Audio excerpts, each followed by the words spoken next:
kuryamana n'umukobwa mukundana birimo risike nyinshi cyane kurusha uko waryamana n'indaya. Muraje muvuge.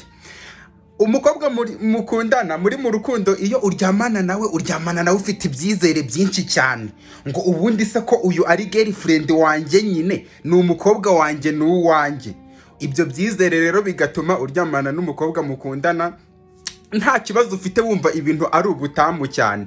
Ariko iyo ugiye kuryamana n'indaya urikingira, uvuga uti indaya yabikoze na benshi, abantu benshi cyane bahuye, ukikingira mbese ugashyiraho protection ukirinda. Ariko ikibazo gihari, girlfriend wawe wizeye ni girlfriend wawe ari aho ngaho, afite n'abandi basore ba boyfriend be.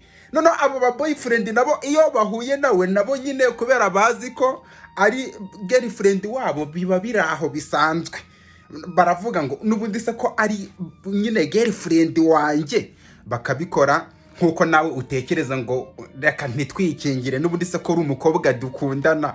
Ubwo se urumva aho bigoye ni hehe? Noneho ahubwo uwo mukobwa wowe munakundana ni nawe mubi cyane kurusha indaya, kubera ko indaya ibizi ko iri buze guhura n'abantu benshi cyane, niyo yikingira. Iravuga ngo bari abagabo batanzanira ibindi birwara. Mu gihe girlfriend wawe we kubera ari umukobwa w'abasore wa buri musore mu ibanga rikomeye cyane, we ntabwo yikingira kubera izo confidence zo kumva ko umusore bahuye ngo ari we gusa.